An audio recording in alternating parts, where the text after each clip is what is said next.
Hello, ladies and gentlemen. I am Tony Sixwing here with Sixwing Productions, and apparently people are thinking you can use psychedelics instead of actual medicine, including the king of woo, Jordan of spirit science. Yeah, I know I made a video responding to Spirit Science 31, which is not on this channel anymore, but I think this deserves a response too, because this is some of the dumbest shit ever. So let's go ahead and take a look at what he has to say. Psychedelics versus pharmaceuticals. What's the difference, really? One heals you or helps you with the symptoms. One makes you hallucinate. There's your difference. But of course, you're gonna say there's some other difference that, I don't know, says, open thy mind and we can cure your cancer.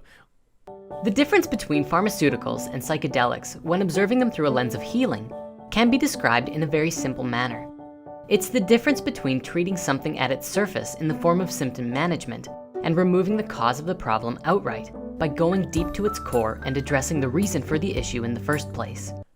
Outside of psychology, which this is trying to go outside of psychology, actually the difference is one uses science to heal you, the other is a bunch of unprovable mumbo jumbo that is not based on any actual evidence, science, or really anything that can be proven.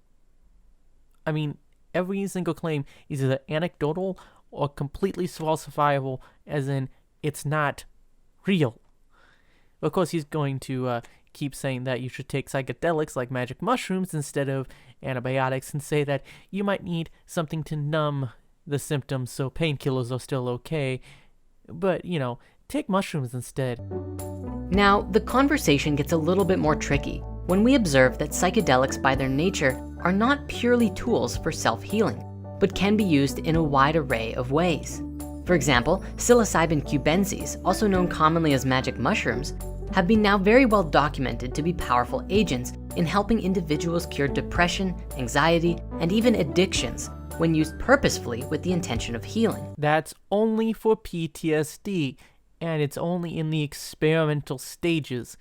It's not curing all these things, and all these things are part of having PTSD. The way they use it when treating PTSD is they use the hallucinogens to help those with PTSD to relive the incident until they no longer are affected by it. It's a sort of exposure therapy. And really, it's not a method of self-healing.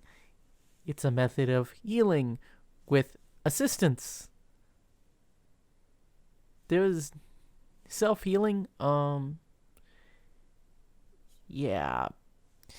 You don't be doing this sort of thing outside of a clinical, controlled environment, because it is really easy to screw up and it's still in the experimental stages.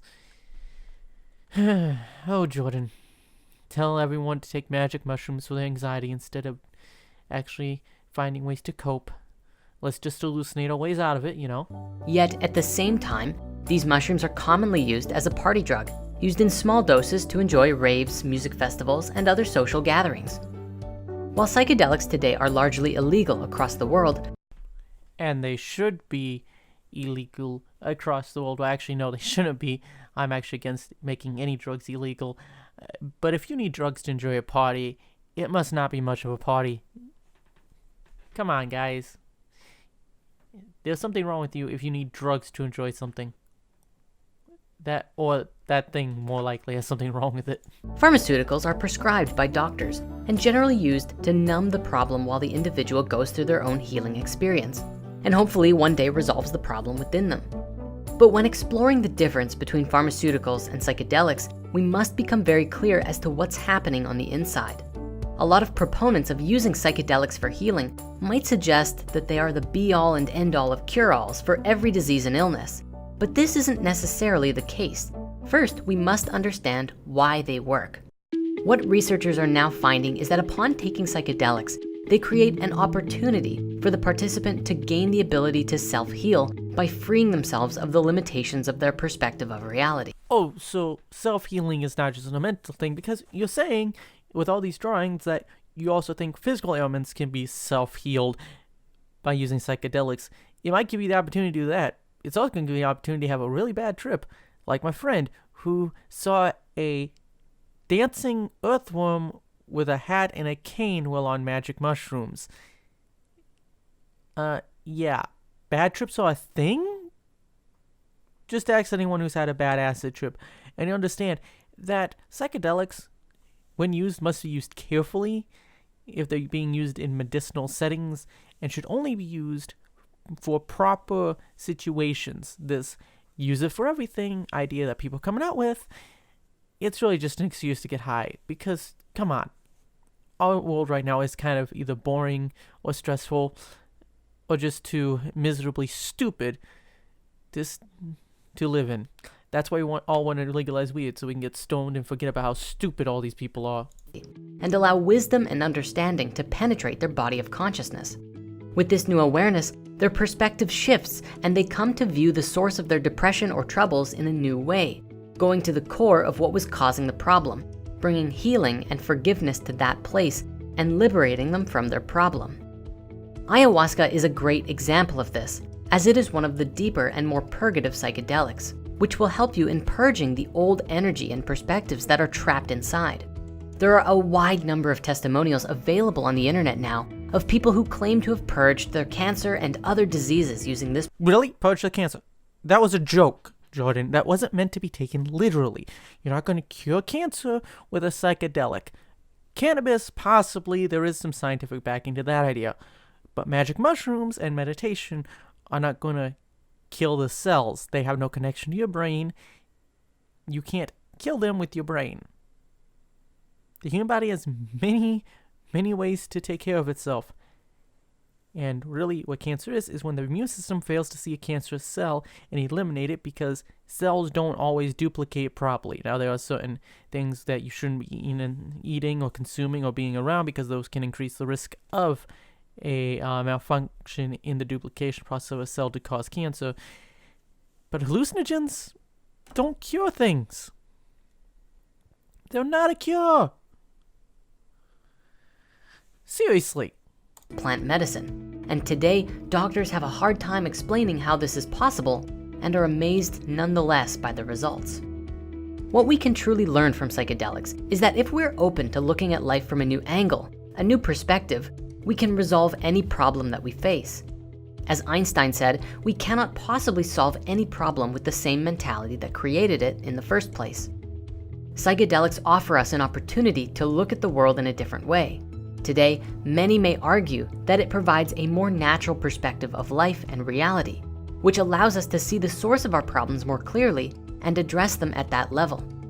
Of course, this isn't to say that pharmaceuticals are inherently evil.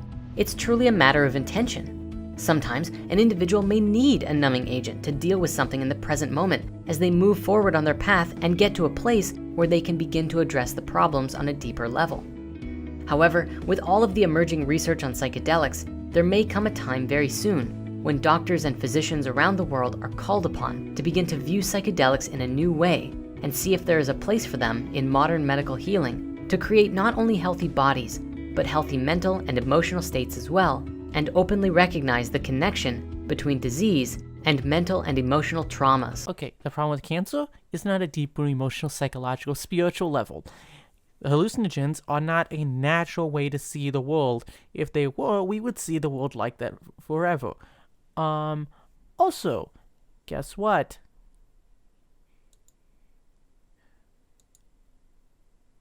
The scientists and doctors who are baffled by these claims, they're not baffled. They want evidence. They don't believe you. Why? Because, well, you're full of shit. You are full of so much shit, I could fertilize a whole field. You are like pure phosphorus from a kaiju in Pacific Rim. Your bullshit could fertilize a whole field. Feed the world with your bullshit. Let's just find some way to turn the shit you're full of into fertilizer and feed the planet. Look, guys, hallucinogens have their place in psychological medicine, psychology, psychiatry. And that's not even really a science, so I question anything with that. Now, personally, I don't think we should make any drugs illegal. I'm one of those people who says, hey, you should be allowed to put whatever you want in your own body as long as you're not hurting anyone else. Do whatever you want as long as you're not hurting anyone else physically or financially. But at the same time, we shouldn't be encouraging cancer patients to take magic mushrooms instead of going to the cancer doctor, which is what this video actually does when they say, hey, take this. People said they cured their cancer with it. People said they cured their cancer with jelly juice and miracle mineral solution. Those things are bleach and salt water. The woo is strong in this one. Anyways, I'll probably be back in the next video with something a little more planned, a little more put together, maybe a little more energetic. But for now, I'm Tony Sixwing. I hope you guys like the new avatar. I made it on a free character creator online. I'm hoping to one of these days have the money to actually pay someone to create an actual character for me. But for right now, I'm going to be using this free character I made online in all my videos. And I'm not going to be in front of a camera again at this point. So yeah. Anyways, I'm Tony Sixwing. You can catch me on Sixwing Gaming when I get that back up and running here soon. You can also catch the podcast, the Overtime Podcast, on this channel on Sundays, on Sunday nights, sometimes in the evening, sometimes near midnight. Once we get a big audience, it's probably going to be a more static schedule. But until then, I'm Tony Sixwing. Don't forget to like, comment, and subscribe. You can go to my Patreon and my Subscribe Star if you want to support the channel. Please do leave a comment in the description box below. Once again, this channel, as seen in the disclaimer, is not for those under the age of 13. This channel is for adults and teenagers, and older teenagers. Young adults, older teenagers is who this channel is aimed at. So, I hope you enjoyed this video. Please make sure to leave a comment. Like I said, I need the constructive criticism. You can share this video with your friends. Try and get this thing grown. Once again, don't panic about COPPA or the terms of service because people are completely misinterpreting them, even though the way they are supposed to be interpreted is clear as day in how they are written. Once again, I'm Tony Sixwing here at Sixwingproductions, and I'll see you next time.